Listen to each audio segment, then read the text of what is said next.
maxaa jidkii dimuqraadiyadda aynu doonayno raacno waxaynu ku joognaa meel bilowaynu wali joognaa marka qaabkee baa la oran karaa bilowaynu joognaa maadaama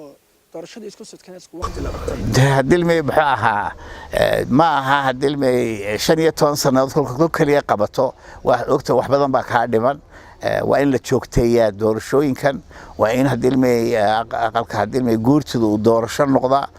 madaxweynaha hadilmay kolka waqtigiisa iyo siday kolbaba caada inoo tahay hadilmay maxaa ahaa hal kordhiyadan hadilmay maxaa ahaa socda waa inay istaagtaa waa inay noqdaan hadilmay maxaa ahaa dhaqanka hadilmay maxaa ahaa dimuqraadiyadda isbeddelka hadilmay iyo hadilmay qoriisu dhiibidda hadilmay maxaa ahaa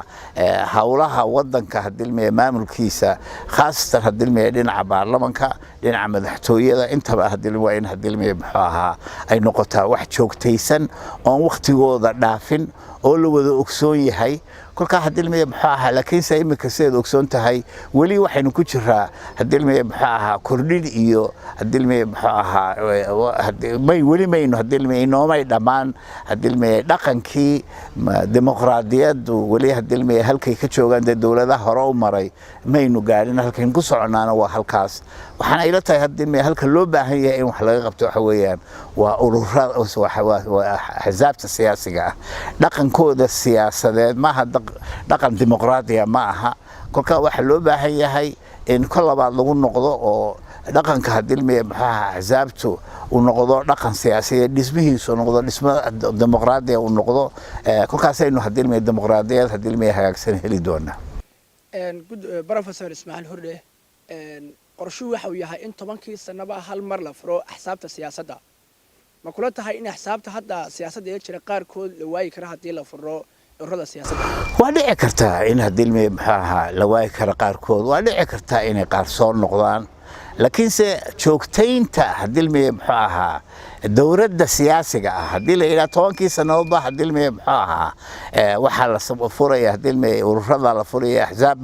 axsaabtu way isbedelaysaa oo hadilmay jiritaanka hadilmay xisbigu waa 10 sanadood iyadoo kol labaad loo kordhiyo mooyee waa inaynu joogtaynaa on la oran hadilmay maxaa ahaa mee waqti hadilmay maxaa ma wanaagsan ma lahayn imika samayn karo hadilmay doorasho hadilmay dib ha loo dhigo waa in arrintaas noqotaa arrin joogtaysan oo hadilmay muddaysan oo muddeeda kolnaba dhaafin hadilmay kolka sidaas aaweed aniga waxay la tahay aad iyo aad baa hadilmay maxaa ahaa loo sugayaa hadilmay maxaa ahaa 10 sanadood imika way dhamaadeen wax yar baa ka hadhay waxay la tahay hadilmay maxaa kal dambe ayuu kaga dhan tahay qaanuunkuna wuxuu oranayaa hadilmay in hadilmay 6 bilood intaanay ka dhamaan hadilmay maxaa ahaa hadilmay la diiwaan geliyaa ururo cusub oo ururada cusub dabeedna kolka waqtigu dhamaada ay hadilmay tartan ka dhamaada waxay ila tahay waqtiga hadilmay waxay ku beegan tahay bisha May bay ila tahay kal dambe ay ku beegan tahay in ururadii cusbaa la furaa kolka anaga waxay ila tahay laga maarmaan inay tahay hadii la furi kari waayana inay dhibaato weyn oo siyaasadeed ay hadilmay wadanka u keeni karto geedi socodka hadilmay dimuqraadiyadana aad iyo aad u dhaawici doono sidaas aawadeed aan waxay ila tahay 10 sanadood waa hadilmay waa gabaabsi weeyaan in la furo ayay hadilmay laga maarmaan noqon mar hadii ururada siyaasadda la furayo xisbiyada qaar kood waa la waayi karaa ayaa tiri adiga hankaagu ma yahay inaad furato urur siyaasadeed aad hogaamiso ka Professor Ismaaciil ahaan arrinta dhowr jeer baa la weydiiyay aad iyo aadna waan ula yaabaa qof baa xisbi urur furanaya ururka waxa furan kara dad wada socdo oo hadilmay mabda' siyaasi ah dhinaca hadilmay siyaasadda dhinaca dhaqaalaha dhinaca bulshada hadilmay maxaa ujeedo iyo himilooyin siyaasadood oo midaysan wada leh kolka horta haday tahay Ismaaciil oo adigu ma furanaysaa urur waa man ka soo horjeedaa urur cid kaligeed ay furato laakiin se hadii ay noqoto in la isla jaan qaado oo dad hadilmay maxaa ahaa isku aragti la yahay hadilmay maxaa ahaa la hadilmay ay isu yimaadaan hadilmay maxaa ka mid waa noqon karaa hadilmay dad isu tagay oo hadilmay urur cusub furanaya Ismaaciil baa isaga iyo rag badan ayaa urur siyaasadeed furaya maadaama horta xisbiga gudoomiyihiisa hadilmay waxay u taalaa xisbiga u taalaa cid hadilmay gudoomiye laga dhigayo dad aan isku fikirnahay oon isku ujeedanahay kolka hadilmay la isla helo ciddii hadilmay muxuu ahaa loo arko inuu hadilmay gudoomiyaha noqdo ayaa hadilmay muxuu ahaa ayaa qaban doona kolka hadii loo arko inuu gudoomiyaha noqdo diyaar baan ahay haddaanu isla aragno qof kale oo arinta ku haboon inuu arinta noo wadana diyaar baan ahay laakiin sideedaba anigu waxa ila tahay gudoomiyaha hadilmay muxuu ahaa hadii urur cusub aan ka mid noqonayo gudoomiyahaasi waxaan jecelahay inuu noqdo mid hadilmay muxuu ahaa hadilmay labadii sanadoodba 6 hadilmay deegaan hadilmay doorasho wadanka amba hadilmay maamul doorasho wadanka 6 hadilmay muxuu ahaa 6 sanadood labadii sanadoodba hadilmay deegaan doorasho qof ka soo jeeda uu noqdo hadilmay gudoomiyaha ururka cusub amba xisbiga cusub uu isagu noqdo laakiin sidan hadilmay qof gudoomiyaha hadilmay intuu meeshii hadilmay fadhiisto ku dheegsanayo dibadna goodhow inuu uga hadilmay wareego inuu isu taago madaxweyne anigu waxay la tahay nidaamkaas ma aha nidaam dimuqraadi ah ma aha waa nidaam shumuuli ah waa nidaamka hadilmay axsaabta hadilmay muxuu ahaa u dhisan hoos sare hoos hadilmay dhismadeedu yahay aan baac lahayn hadilmay muxuu ahaa ururadaas hadilmay muxuu ahaa gudoomiyuhu hadilmay muxuu ahaa ururku hadiyo goolaale u taagan yahay inuu noqdo hadilmay darashada ugu siyaasadeed u taagan laakiin anigu waxaan u arkaa gudoomiyuhuba inaanu ahayn qof isu taagi kara hadilmay muxuu ahaa madaxweynaha kolka hadilmay nidaam runtii ka duwan nidaamka maanta hadilmay muxuu ahaa حسابتين وهدلمي وشقيين يودسن يهين وأنا لو أركين أنا هدلمي نظام ديمقراطي أهين أيان شعلها إن هدلمي بحاها أورر كانوا يسوني بعدنا يدل كانوا يسولني بعدنا فكرك ونقضوا أورر هدلمي الديمقراطية oo hadilmay dhismihii su'aalo ahayn chairman iyo wax kasta hadilmay madaxa kaga fadhiya iyo wax ka wada hooseeya noqda dad siman oo hadilmay deegaan doorashooyinka kala duwan hadilmid walba ay leedahay dhismaheedii ilaa tuulayaasha ay u samaysan tahay oo hadilmay xisbigu u noqdo dad isu yimid oo fikir wada wadaagaya arrin kalena hadilmay muhiim bay hadilmay anaga ila tahay waxa hadilmay imika kolkii doorashadii noogu dambeysay aad iyo aad waxa u muuqday in beesha harti waqooyi aanay hadilmay maxaa khaas imika kuma jirta hadil warsan gali kuma jiro hadilmay baarlamaanka kuma jiro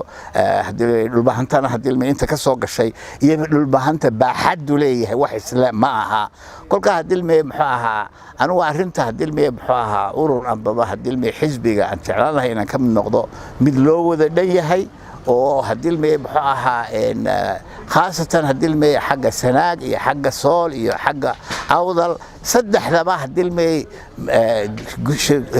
muxuu ahaa gudoomiyaha ururku oo kolba ka noqdo midkood dhowr sano ay wada noqon mid kastana ay u dhisan yihiin dhismihiisa siyaasiga ahaa ilaa tuulayaasha ay u dhisan yihiin sida hadilmay axsaabta dimuqraadiga caalamku ay u shaqeeyaan in loo shaqeeyo laakiinse aad iyo aad anigu waxaan hadilmay culays ka saari lahaa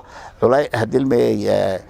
urur amba xisbi hadilmay muxuu ahaa runtii ay aad uga muuqdaan hadilmay degmo siyaasadeedka bari iyo galbeed ee wadanka professor saad sheegtay waxaad dhalishaa qaab dhismeedka xisbiyada dalka laakiin marka dhanka xukuumadda uu hogaamiye madaxweyne biixi dhankeeda ayaad marka u janjeedhay adiga oo diiday qaab dhismeedka xisbiyada marka maxaa la oran karaa professor Ismaaciil xisbiga wadani halku ka taagan yahay anigu ma hadilmay xisbiga kulmiye xisbiga wadani iyo xisbiga u cid saddexdu waa isku mid dhismahoodu saddexduba waxay ka soo jeedaan dhismihii hadilmay muxuu ahaa aynu ka dhaxalay nidaamkii hadilmay muxuu ahaa hanti wadaaga ahaa hadilmay maxamed siyaad bare amba hadii axsaabtii shiyuuciga ahayd anigu waxay ila tahay hadilmay muxuu ahaa uma arko hadilmay waxan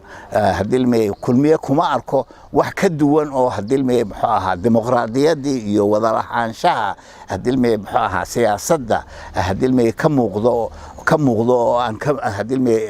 xaggan hadilmay maxaa wadani aan ka muuqdo intaba saddexda xisbi way ka aradayeen arintaas isku midna weeyaan kolkaas anigu hadilmay waxaan leeyahay wadanku wuxuu u baahan yahay qaab dhismeed cusub ururo amba axzaab siyaasadeed oo qaab dhismeed hadilmay dimuqraadiya leh oo hadilmay maxaa laga guuro qaab dhismeedyadan hadilmay hanti wadaaga ee aad moodo inay hadilmay waxa inoo horseedayaan ba ay tahay xukun hadilmay tigtigan oo hadilmay ku dhisan hadilmay maxaa qof hadilmay dantiis oo hadilmay maxaa u arka axzaabtuna ay noqdaan axzaab hadilmay maxaa qof uu iska leeyahay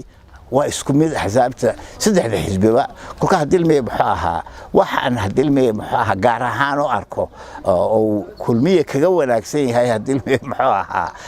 wadani ma jirto imaka madaxweynaha wada shaqeynayay baladi wada shaqeynta xisbiga imaka uu ka gaabiyay waxa xukuumadda ay u batay والله تاس waxba kama jiraan hadilmay anigu amba xisbiga hadilmay waxa jirta hadilmay arrimo dhowr oo hadilmay la soo qaadan waxa laga qabto aan dhigno loo dhigin dabeedna aan ka gaabsaday hadilmay maxaa hadalku aan ka gaabsaday laakiin se hadilmay maxaa xisbiga kulmiyana wax aliyaala wax hadilmay cilaaqadoon leenahay bala ma jiro madaxweynuhu waa madaxweynihii wadanka waa jirta inuu hadilmay dhowr jeer hadilmay yiri aan jecelahay inuu is aragno oo wada fadhiisanay oo aad u sheekaysanay waan ku mahadsan yahay waxay ra'yiga ilaahayna waan u sheegay taasna hadilmay maxaa waa mas'uuliyad saaran qof wal oo hadilmay maxaa wadanka joogaba wixii ay fikirkiisu yahay inuu hadilmay la sheergareeyo madaxweynaha iyo qaybaha kale hadilmay wadanka cidii hadilmay maxaa tiraahdo balka aan is aragnaba hadilmay diyaar baan u hayna hadilmay aan wada fadhiisano wixii hadilmay maxaa fikirkaygu yahay hadilmay si daafuran aan hadilmay maxaa ugu sheego kolkaas ma aha wax hadilmay maxaa dadka hadilmay doonay in arrimaha wax ka sameeyaan waxa ila tahay dad aan hadilmay maxaa runtii qoto dheer xagga siyaasadda u lahayn inay yihiin waa maxay aragtidaada ku wajahan xiriirka Soomaaliland iyo Taiwan u bilawnay sanadkii hore sidaad u aragtaa Professor adigu miisaanka la saaro arrimaha hadilmay maxaa dhinaca hadilmay China weyn hadilmay maxaa arinta aynu ku dhaqaaqnay hadilmay maxaa keenayso in iyaguna radificil la yimaadaan oo laga yaabo dana waaweyn leenahay ay iyaguna hadilmay maxaa sidaas aaweedana waxay la tahay si aad u miisaamin si taxadar weyn oo ku jiro in hadilmay maxaa halka cilaaqaadka hadilmay maxaa jaangoynayso hadilmay la yeelanayso caalamka in hadilmay aad ku eegto aad iyo aad u eegto sidaba hadilmay maxaa China waxa weeyaan waa shanta dawladood ee waaweyn ee veto-ga kula hadilmay United Nations ka weeyaan kulka hadilmay maxaa inaka China inaynu hadilmay maxaa madaxa isla galaan hadilmay dan weyn oo ku arkaa ma jirto laakiin se hadilmay maxaa hadilmay maxaa dawlado kale oo fara badan oo waaweyn ayaa iyaguba jiro ay tahay inaynu hadilmay maxaa la macaamilo waxaana ilaa kulka siyaasadeenu waa inay ku salaysnaataa mid hadilmay aynu si siman caalamka dawladaha jira aynu hadilmay ula falgalno xiriirka dhex maray Soomaaliland iyo Taiwan dib inta laga yu Soomaaliland ku keenaya maadaama Taiwan ay kamid tahay wadanka Shiinaha laakiin iyadoo ay sheegtay in ay ka gooday Shiinaha intiisa kale cilaaqaadka hadilmay maxaa waxaan hore cid walba la yeelan kartaa laakiin se inay ka indha tirta maaha arrimaha hadilmay maxaa isu balance garayso wixii hadilmay danto ay tahay arrimaha weyn ay ka muuqatana in hadilmay maxaa Taiwan aan ku indhabeelile ay dawlad kale oo China ay jirto cilaaqaad la samaysto wax la qabsato oo u cadeyso cilaaqaad kale leedahay hadilmay maxay Taiwan inaan ahayn qaarad kaga soo horjeedo China aad kaga soo horjeedo hadiya goraalaha hadilmay maxaa cilaaqaadka hadilmay khaarijiga wax weeyaan waxba la isu daalaynaa jiraa laysu haddii goor la eegaa in laba dhinacoo iska soo horjeeda kolkaad wax la qabsanayso laba dhinacoo iska soo horjeeda waa la qabsan kartaa laakiinse haddana sidaad ula qabsanaysa waxay u baahan tahay xarfadii iyo haddii muxuu ahaa jaangooyadii aad haddii kula shaqayn lahayd labada dhinacba kula shaqayn lahayd wallahi anigu haddii qof cidna ma doonay in haddii dhibaateeyo dantaydan daba socdaa dantayduna sayay sidaas weeyaan haddii muxuu ahaa kolka haddii cilaaqaad haddii muxuu ahaa mutawaazin baa la yiraahdaa haddii muxuu isu miisaaman dayn caalamka la yeelataa weeyaan professor sen ognahay dalka Mareykanka ciidamo ka socda ayaa soo fadhi dhigtay dekada berbera saameyn inta laga ayaa ku yeelan kartaa geeska wallahi haddii muxuu horta sida haddii wararku ay u tabinayaan inay ciidamo yimaadeen halkaas oo arrimo haddii culculus oo waaweyn ay ku jireen aniga ilama aha arrimo haddii muxuu ahaa amniga ayaa iska jiro dhinaca Djibouti oo waxay ka yimaadeen xakan Djibouti bay ka soo ruqaansadeen haddii muxuu ahaa halka ciidamo amniga khuseeya haddii joogitaankooda halkaas waa jirtay oo haddii meesha u yimaadeen laakiin sideedaba haddii muxuu ahaa badda cas haddii xeebta Soomaaliland badda cas Mareykanku haddii dana fara badan buu kulli ka leeyahay waana dhaci kartaa in haddii muxuu ahaa arintu ay iyagoo haddii arrimo amniga u yimid misna haddana qiimeyn ay ku sameeyeen arrimo ay ku sameeyeen waxa ila tahay arrimaha dawladda laga sugo haddii muxuu ahaa bal wixii macluumaad ay haddii bixiso laakiinse haddii muxuu ahaa anigu arintu sida loo boonbooninayo uma arko amniga haddii arrimo amniga ay daba socdeen inay haddii muxuu ahaa baaritaankoodii haddii dhamaystaan iyo inay haddii muxuu ahaa indhayndeeyaan haddii muxuu ahaa maanta heerka haddii ay magaalada berberi waxay siday ku sugan tahay labadaba haddii way isugu dhex jirtay arintaas maxaa keenay in dawladda Itoobiya heshiiska dib uga soo gasho iyada oo dhaqaale la taaban karo aanay ku lahayn heshiiska dhexmaray dawladaha Soomaaliland iyo Imaaraadka wallahi horta heshiisku waxa weeyaan waa maamulka dekada ma lahaanshaha dekada maaha iyadoo sidaas tahay misna haddana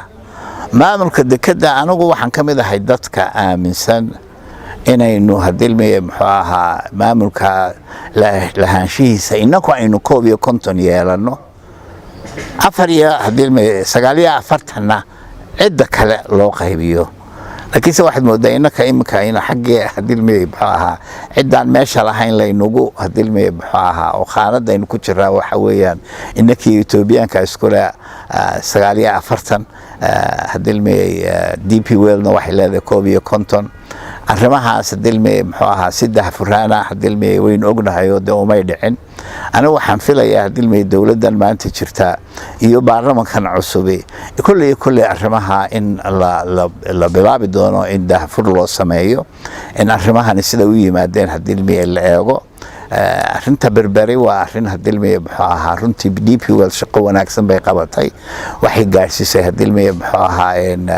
maanta haddii dekada marxalada loo oran karo maraakiibta darajada koowaad ha ku soo xidheen laakiinse maraakiibta jarada koowaad haddii ay ku soo xidhanayaan ogow waa in haddii berberi ay laysan international haysataa imika maraakiibta ku soo xidha berbera waxa weeyaan darajada labaad weeyaan haddii ma darajada koowaad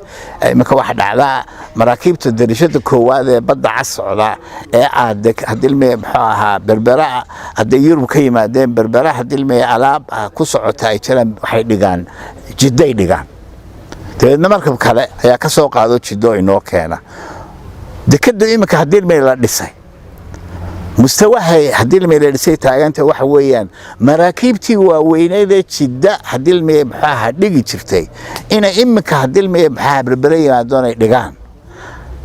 sidaynu ognahay waddanka Itoobiya waxa ka socda colaado u dhaxeeya Tigreega iyo qaybaha kale ee dalkaasi dawladdu waxay wadaa hawlgallo ay ku dhawaaqday oo ay sheegtay inay yihiin hawlgallo sharci dejina dagaalka ka socda Itoobiya caqabad intee leeg ayuu ku noqon karaa geeska gaar ahaan Soomaaliland si weyn buu ku yahay dhinac walba dhinaca dhaqaalaha dhinaca amniga dhinaca siyaasadda intaba haddii muxuu ku yeelan karaa imikana haddii waynu ogsoonahay haddii muxuu ahaa dhinacan haddii dawlad deegaanka cafarta ay waa hadilmi dagaal halkaas imika soo gaaray dawlad deegaanka cafarta waynu ogsoonahay dawlad deegaanka Soomaaliyeed ee Itoobiya hadilmi khaasatan dhinacan hadilmi city hadilmi dhibaato fara badan baa dad Soomaaliyeed gaaray tareenka hadilmi ka yimaada Djibouti Addis Ababa taga waa ku dhowdahay mashaakilku way ku dhow yihiin arintaas haday taabato hadilmi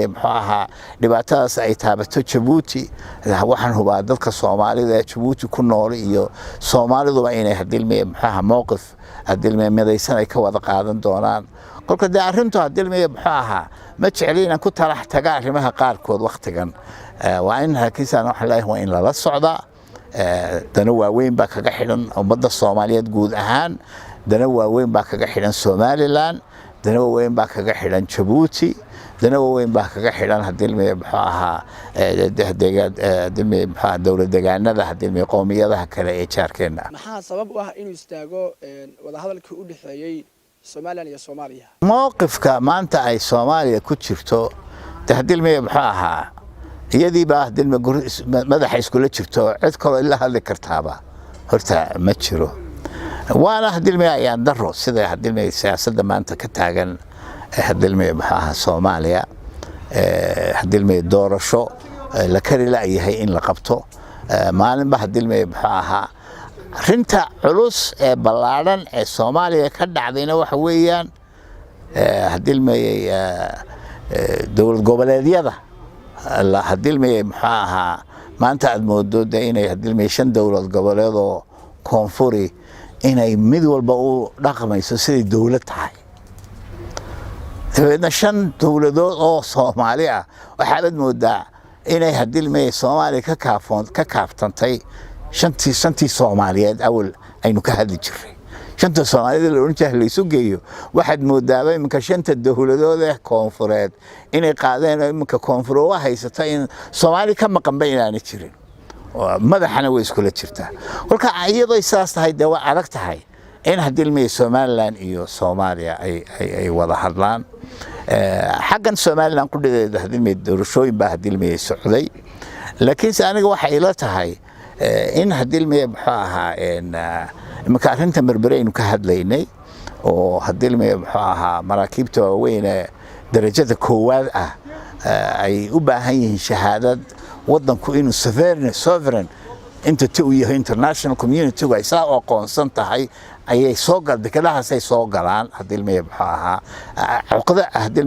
caqabad ka imanaysa imika hadilmi ma sida Soomaaliya tahay iyo cilaaqaadka Soomaaliland iyo Soomaaliya arintaas caqabad bay gelin karaan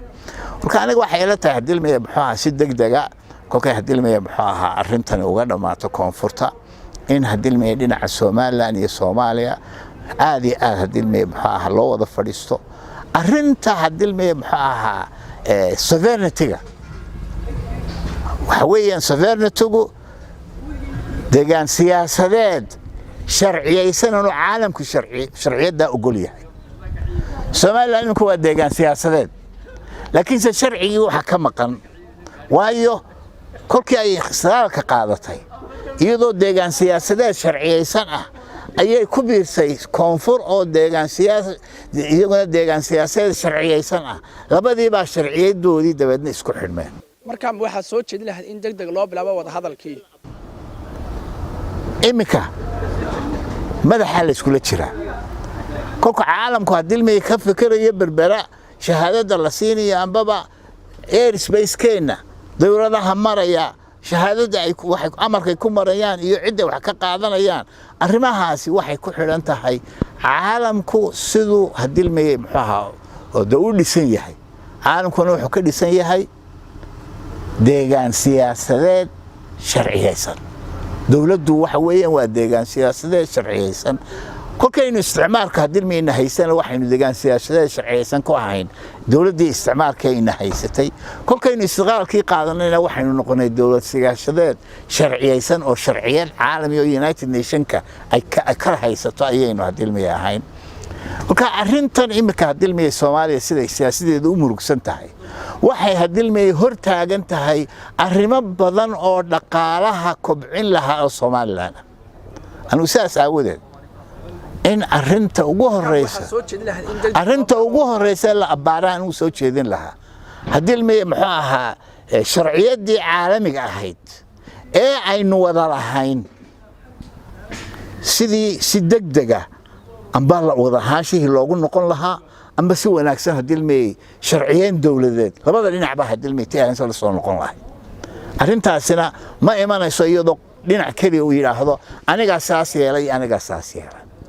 kolkaas waxa loo baahnaanayaa intay waxaan inaga dhamaanayaan deegaan hadilmay siyaasadeed sharciyadii deegaan siyaasadeedka hadilmay muxuu ah deegaan siyaasadeedka sharciyadiisi caalamiga ahayd in degdeg looga wada hadlo oo wixii hadilmay ku xidhan sharciyada deegaan siyaasadeedka caalamiga ee sovereignty-ga la yiraahdo si siman bal inta hadilmay kala tag amba wada joog la soo dhamaynayo si siman horta loo wada isticmaalo oo ku noqon Soomaaliland kolkaas caqabad horumarkii ay u baahnayd ani arintan hadilmay laana Soomaaliya oo maanta madax iskula jirta de loo hadilmay xidhnaan kari maayo hadilmay muxuu ahaa kolka arrimahan waxa loo baahan yahay in si degdeg ah أنا واحد لا تاعي كوكا هدلمي هدلمي بحها انتخابات كان هدلمي كالصعدة كونفورتا أي هدلمي بحها دمالان وأبي أذكتها إمك هدلمي سبي مروكسين الرموية لكن عالم كالصومالي الآن إن أرنتاس كو هدلمي براجسو أو هدلمي بحها سوى ناكسن ودقن لو دحقلو أي هدلمي لو باهي هي لكن سي هدلمي أنكو شيء قمع دالس هي مثل أرنتو تاعي سياسة عودة هدلمي أرماها صوماليا كصعدة وأرمو خسية صومالي لان من هي فربضا وهيو شرعيات دي أينو وضلحين يدو كوكي هورا مدو البا إلى هيد شرعيات دولة هدلمي ديغان سياسات كي صومالي لان يديغان سياسات كي صوماليا midba sharciyadii ay lahayd waa kuwii isku darsaday waxa loo baahan yahay kolba sidii loo fardaamin lahaa arinta sharciga abdilmi muxuu ahaa deegaan siyaasadeedka sharciyadiisi sidii bal intii hadilmay wax hagaagayaan aanay hadilmay maxaa iman in hadilmay muxuu ahaa arrimaha dhaqaalaha arrimaha hadilmay muxuu horumarka أنا هدلمي عقبت كسمين أم بالسوماليان هنقطع أم بالسوماليان حق السوماليا كم هيس لكن إيه السوماليان بيعرفون تاسي نبعته كويسة. مركز تاسي دي أيه الله قبل حكرا. ولا هذا البيل قبل حكرا أو هدلمي محوها عالم كنا هدلمي سوى نكسر مركاتي سوقنا كل حجرو هدلمي محوها مكواحد هدلمي أو يوذا عرفون تاسي هدلمي محوها هنا كلماته لكن سأرنتو توحي بعنتها السوماليان إنه سوق الدنتو سحبايسن أو شرعيت هدلمي بحاها ديجان سياسات كشرعية دي عالم قصة ليسن أنت مددا هدلمي بحاها مالون لو خلا دعيو يعني هدلمي بحاها horumarkii hadii ilmay Soomaaliland aanu istaagin waxaan ilaa horena waa loo soo wada qaaday laakiin se arrimaha hadii ilmay ka taaganay Soomaaliya waxa weeyaan arrimo runtii murugsan imika horumarkii hadii ilmay siyaasadeed aad iyo aad u dhaawacaya dawlad deegaanyo dawlad goboleedyo hadii ilmay u dhaqmaya sidii mid kastaba dawlad madax banaan ay tahay oo hadii ilmay muxuu ahaa baarlamaanka imika shaqadii uu qaban lahaaba aad moodo in dawlad goboleedyadii la wareegeen dawladnimada دول قبلية لو رجين شن دولدود أو هدلمي محاها وضحت ليا أياد مودة كل يسوي ما دو هدلمي محاها حمر وحا كسعودة واتني مكذا بو كسعودة شركة سعودة شن تهدلمي دولة قبليات هي دولة دي دحى وحال مودة هدلمي مذول با إن يدو سيد دوني سو ugu takrifasho hadii ilmay maxaa doorashooyinka socda wasaaradda arrimaha dibadda Soomaaliland door intee leg ayay ku leedahay arintooda hadalka door weyn ku leedahay iyada hadii ilmay galwadeenka ah iyaday tahay in hadii ilmay arrimahan qoondayso iyaday tahay hadii ilmay maxaa sovereignty-ga hadii ilmay maxaa 60kii hadii ilmay maxaa labada qowal isku darsadeen act of union-kii hadii ilmay maxaa lagu midoobay hadilmay qodobadii lagu midoobay Soomaaliland hadilmay maanta way ka talaabsatay Soomaaliyana way ka talaabsatay arrimo badan baa halka uga furan inay hadilmay iyadoo cuskanaysa hadilmay Act of Union-kii hadilmay koobiye lixdankii oo Aadan Cabdullaahi Cismaan saxeexay hadilmay midnimada ay ku salaysnayd Soomaaliland iyo Soomaaliya in hadilmay badka la soo dhigo maxaa ka nool maxaan ka noolayn hadilmay si wanaagsan loo eego oo dabeedna hadilmay muxuu ahaa daarintaasna cid looga baahan yahay wasaaradda khaarijiyada in hadilmay dadkii cilmigaas lahaa dadkii hadilmay khibradda lahaa inta isugu yeedhato ay hadilmay maxaa si wanaagsan u eegto ayaa loo baahan yahay Cabdi Xaasho gudoomiyaha aqalka sare iyo Mahdi Khadar Guuleed oo ah ra'iisul wasaare ku-xigeenka ayaa ku hirdamaya iyaga oo magacaabay gudiyo laba dhinac kala ah sidee ayaad u aragtaa khilaafkaas anigu ma arko hadilmay muxuu ahaa Soomaaliland hadilmay muxuu ahaa arrin khusaysa uma arko waxaan ugu aragnaa waxa weeyaan hadilmay muxuu ahaa arrintani waxay ka soo jeedaa afar iyo barkii hadilmay carta lagu gaadhay hadilmay muxuu ahaa hadilmay Cabdi Xaashi iyo Guuleed labaduba waxay ka soo jeedaan hadilmay Soomaaliland laakiin se qayb Soomaaliland bay ka soo jeedaan waxay ka soo jeedaan qaybta hadilmay dirkii Soomaali hadilmay maxaa waa dir waqooyi baa la isku yiraahdaa waayo Soomaaliland dad badan oo ka soo jeeda kuraastoodu waxay taalaa Puntland harti oo dhan sool iyo sanaag qaybo fara badan xaggaas kuraastoodu taala kolka arrintu ma horta arrin kuraas Soomaaliland ay leedahay waxa weeyaan qayb Soomaaliland ambaba hadilmay sideeda hadii loo abaaro dir waqooyi ee hadilmay tahay sideeda waxaan u arkaa hadilmay dadka is hayaa waa laba jiil oo qolana ay cusub tahay kuwana ay hore u sii joogeen qoladan cusub waxay war kuraasna oo kaca annaka imika hadilmay siyaasadii soo galay qoladii horna waxay leedahay ma annaka sii fadhiyayna kolka arrintu arrin Soomaaliland khusaysa hadilmay waa arrin jiili khusay aniga ila tahay labada hadilmay maxaa hadilmay maxaa mas'uuliyad labada soo qaaday labada waan qaanaa waa rag hadilmay maxaa hadilmay maxaa aan aad u ixtiraamo laakiin se waxa la isku hayaa maaha arrin Soomaaliland khusayay waxa weeyaan dir waqooyi arrin khusaysa arrinta cidii la furdaamin lahayna waxa weeyaan beesha dir ee kale in hadilmay maxaa ula tagaan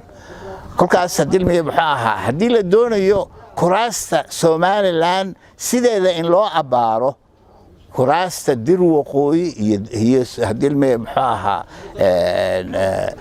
hadilmay maxaa sool iyo sanaag baharti waqooyi iyo dir waqooyi iyo Soomaaliland isku ah kuraastu damaha kuwaas waa qayb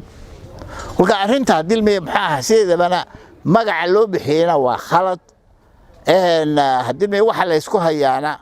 ma aha hadilmay maxaa annaka mas'ala Soomaaliland annaka mas'ala waxa weeyaan annaka meesha hore u joognay annakuna waanu nimid laba jiil oo hadilmay maxaa isku hirdiyay siyaasadda ayaan anigu arkaa hadilmay waana sunnatul hayaa waxaan ila tahay akhirtaanka jiilkan cusub inuu hadilmay maxaa isaga hadilmay maxaa la wareegi doona waxaan ku talin lahaa hadilmay maxaa in si degan ay hadilmay arrimahan u wada eegaan haday cidi dhexdhexaadinaysana hadilmay maxaa beeshii dir oo dhan baa wada joogtay ay hadilmay maxaa ka dalbadaan hadilmay maxaa qaybaha kale dirka hadilmay koonfureed ayaa joogay hadilmay maxaa ilaa warbalna soo dhex galo cidayada khaldanta kale qabta waa tahay daawadeel intaas waxay nuway waraysi gaar ah oo la yeelanay Professor Ismaaciil Maxamed Hurre Buuba oo kamid ah siyaasiyiinta Soomaaliland Professor aad baad mahadsantahay adiga mudan noocyada cashuuraha tooska ah qaybta labaad cashuurta madeganayaasha waa cashuurta dakhliga aan joogtada ahayn waxay ku waajibtay dadka aan dalka deganayn balse dakhli ka soo galay hawl ay u qabteen cid kale oo dalka degan sida hawla taliyanimo faa'iidada ka soo gashay saami shirkadeed dakhli kiro amba dakhliye kale waxaa xeerku waajibinayaa inuu ka jaro oo uu soo bixiyo wakiilkiisu amba cidda uu qabanayo hawshaas ee bixinaysa lacagta shaqadaas xaddiga cashuurtani waa 10%. cashuurta dakhliga daaraha. cashuurtani waxay ku waajibtay mulkiilaha daarta kiraysan iska leh, waana mid sannadle ah. xaddiga cashuurta dakhliga daaruhu waa 10%. cashuurta macaashka ganacsiga. sida uu qeexayo qodobka 69aad ee xeerka dakhliga cashuuraha bariga Jamhuuriyadda Soomaaliland, cashuurta macaashka ganacsiga waxaa loola jeedaa dakhli kasta oo qof amba shirkad ka soo gala howlgal ganacsi. waxaa lagaaga baahan yahay xisaab xidhka cashuurta macaashka ganacsiga oo ah sannadle ugu dambayn bisha 4aad ee sannadka cusub. cashuurta macaashka ganacsiga waxaa loo bixinayaa qiimaynta xafiisku sameeyo ee ka timid xisaab xidhka cashuur bixiyaha amba qiimaynta kale ee uu xafiisku ka sameeyo xog aan ahayn xisaab celinta. xaddiga cashuurtani waa 10%. waxaa intaa soo raacaya xaddiyo aad u yaryar oo ah cashuuraha maamulka iyo moorka, kuwaas oo raaca cashuuraha ku dhaca dakhliga soo gala jeebka qofka.